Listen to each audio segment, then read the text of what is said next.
بسم اللہ الرحمن الرحیم۔ السلام علیکم ناظرین، آج ہمارے سبق کا مفہوم ہے خرید و فروخت کے بیان۔ اللہ تعالیٰ کا سورہ جمعہ میں یہ فرمانا کہ پھر جب نماز جمعہ مکمل ہو جائے تو زمین میں پھیل جاؤ۔ حدیث مبارکہ 984۔ سیدنا عبد الرحمن بن عوف رضی اللہ تعالیٰ عنہ کہتے ہیں کہ جب ہم مدینہ میں آئے تو رسول اللہ صلی اللہ علیہ وسلم نے میرے اور سعید بن ربیعہ رضی اللہ تعالیٰ عنہ کے درمیان بھائی چارہ کرایا، لہٰذا سعید بن ربیعہ نے مجھ سے کہا کہ میں تمام انصار کی نسبت زیادہ مالدار ہوں، لہٰذا میں تمہیں اپنا نصف مال دے دوں گا، اور تم میری 2 بیویوں میں سے جس کو پسند کرو میں اسے تمہارے لیے طلاق دے دوں گا، پھر جب وہ عدت پوری کر چکے تو تم اسے نکاح کر لینا۔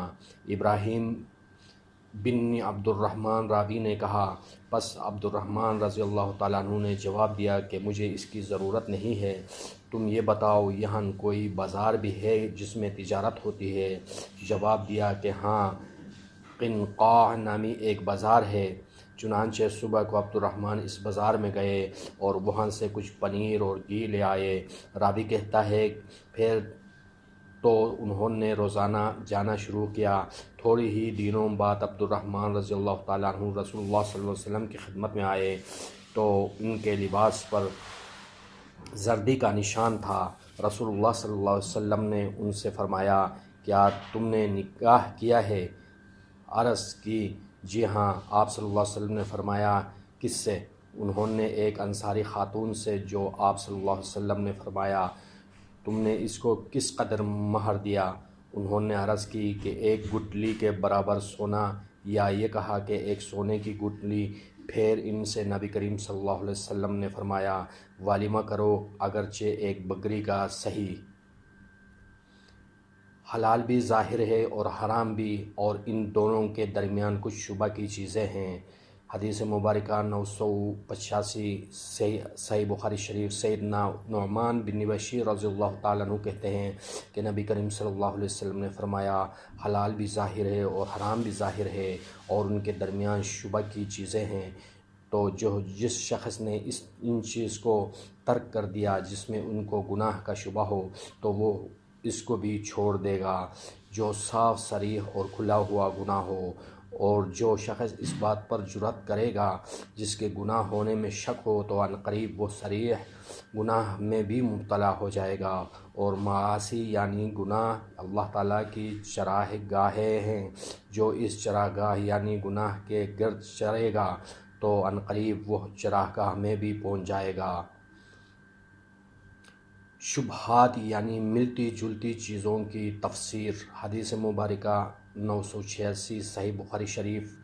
ام المومنین عائشہ صدیقہ رضی اللہ تعالیٰ عنہا کہتی ہیں کہ عتبہ بن ابی وقاص نے اپنے بھائی فاتح ایران سیدنا سعید بن ابی وقاص رضی اللہ تعالیٰ عنہ کو یہ وصیت کی تھی کہ زمعہ کی لونڈی کا لڑکا میرا ہی ہے، لہٰذا تم اس کو اپنے قبضے میں لے لینا۔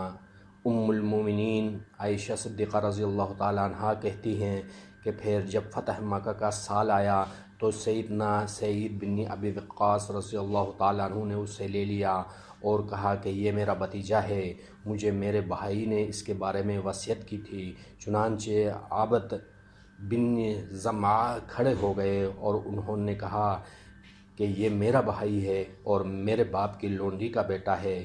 پھر وہ دونوں ہی نبی کریم صلی اللہ علیہ وسلم کے پاس آئے تو سیدنا سعید بن ابی وقاص رضی اللہ تعالیٰ عنہ نے کہا، یا رسول اللہ، یہ میرا بھتیجا ہے، مجھے میرے بھائی نے اس کی بابت وصیت کی تھی۔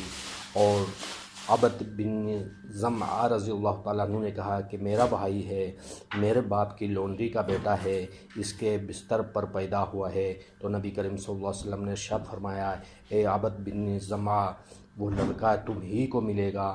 اس کے بعد نبی کریم صلی اللہ علیہ وسلم نے فرمایا، بچہ اسی کا ہوتا ہے جو جائز شوہر یا مالک ہو، جس کے بستر پر وہ پیدا ہو، اور زنا کرنے والے کو پتھر ملیں گے۔ اس کے بعد آپ صلی اللہ علیہ وسلم نے ام المومنین سودا بنت زمعہ رضی اللہ تعالی عنہا اپنی بیوی سے فرمایا، تم اس سے پردہ کر لو۔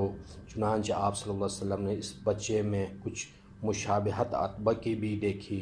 چنانچہ ام المومنین سودا رضی اللہ تعالیٰ عنہ کو اس لڑکے نے نہیں دیکھا، یہاں تک کہ وہ اللہ عز و جل سے مل گئی۔ بعضی لوگوں نے وسوسوں کی شبہات میں شمار نہیں کیا، اس کا کیا بیان ہے؟ حدیث مبارکہ 987 صحیح بخاری شریف ام المومنین عائشہ صدیقہ رضی اللہ تعالیٰ عنہا سے روایت ہے کہ کچھ لوگوں نے عرض کی کہ یا رسول اللہ، ہمارے پاس کچھ آدمی گوشت بیچنے لاتے ہیں، ہم نہیں جانتے کہ انہوں نے بسم اللہ اس پر پڑھی ہے یا نہیں۔ تو آپ صلی اللہ علیہ وسلم نے فرمایا تم اس پر بسم اللہ پڑھ کر کھا لیا کرو۔ جس نے کچھ پروانہ کی جہالت سے چاہا مال کمایا۔ حدیث مبارکہ 988 سیدنا ابو ہریرہ رضی اللہ تعالیٰ عنہ نبی کریم صلی اللہ علیہ وسلم سے روایت کرتے ہیں کہ آپ صلی اللہ علیہ وسلم نے فرمایا لوگوں پر ایک وقت ایسا آئے گا کہ آدمی کو اس بات کی کچھ پرواہ نہ ہوگی کہ حلال طریقے سے مال حاصل کیا ہے یا حرام طریقے سے۔ کپڑے وغیرہ کی تجارت کرنا کیسا ہے؟ صحیح بخاری شریف 989 سیدنا برہ بن نزاب رضی اللہ تعالیٰ عنہ اور سید بن ارقم رضی اللہ تعالیٰ عنہ کہتے ہیں کہ آپ رسول اللہ صلی اللہ علیہ وسلم کے دور میں تجارت کیا کرتے تھے، تو ہم نے رسول اللہ صلی اللہ علیہ وسلم سے صرف کے بارے میں دریافت کیا، مثلا روپے کے بدلے بیچنا۔ تو آپ صلی اللہ علیہ وسلم نے ارشاد فرمایا اگر ہاتھوں ہاتھ یعنی نقد ہو تو جائز ہے اور اگر ادھار ہو تو جائز نہیں۔ تجارت کے لیے سفر کرنا کیسا ہے؟ حدیث مبارکہ 990 صحیح بخاری شریف سیدنا ابو موسیٰ اشعری رضی اللہ تعالیٰ عنہ امیر المومنین عمر رضی اللہ تعالیٰ عنہ سے ملاقات کے لیے اجازت طلب کی، مگر ان کو اجازت نہ ملی۔ اس وقت سیدنا عمر رضی اللہ تعالیٰ عنہ کسی کام میں مشغول تھے، پس ابو موسیٰ رضی اللہ تعالیٰ عنہ لوٹ گئے۔ پھر جب سیدنا عمر رضی اللہ تعالیٰ عنہ فارغ ہوئے تو کہا کہ میں نے عبداللہ بن قیس ابو موسیٰ اشعری رضی اللہ تعالیٰ عنہ کی آواز سنی تھی، ان کو اجازت دے دو۔ تو لوگوں نے کہا کہ وہ تو واپس چلے گئے۔ تو سیدنا عمر رضی اللہ تعالیٰ عنہ نے ان کو پھر بلوایا اور پوچھا کہ تم کیوں لوٹ گئے تھے؟ انہوں نے جواب دیا کہ ہمیں اسی بات کا حکم دیا جاتا تھا۔ سیدنا عمر رضی اللہ تعالیٰ عنہ نے فرمایا کہ تم اس پر کوئی گواہ پیش کرو۔ پس وہ انصار کی مجلس میں آئے اور ان سے پوچھا تو انصار نے کہا کہ اس بات کی گواہی تو سیدنا ابو سعید خدری رضی اللہ تعالیٰ عنہ جو ہم سب میں چھوٹے ہیں وہی دیں گے۔ چنانچہ وہ انہی کو لے گئے اور انہوں نے شہادت دی کہ رسول اللہ صلی اللہ علیہ وسلم کا حکم تھا۔ تو سیدنا عمر رضی اللہ تعالیٰ عنہ نے کہا کہ مجھ پر رسول اللہ صلی اللہ علیہ وسلم کا یہ حکم پوشیدہ رہ گیا، چنانچہ میں بازاروں میں تجارت کے لیے سفر کرنے میں مشغول ہو گیا تھا۔ جس نے رزق میں وسعت کی خواہش کی۔ حدیث مبارکہ کی روشنی میں 991 صحیح بخاری شریف سیدنا انس بن مالک رضی اللہ تعالیٰ عنہ کہتے ہیں کہ میں نے رسول اللہ صلی اللہ علیہ وسلم سے سنا، آپ صلی اللہ علیہ وسلم فرماتے تھے جس شخص کو یہ اچھا معلوم ہو کہ اس کے رزق میں وسعت ہو جائے یا اس کی عمر بڑھ جائے، اسے چاہیے کہ اپنے قرابت والوں کے ساتھ نیک سلوک کرے۔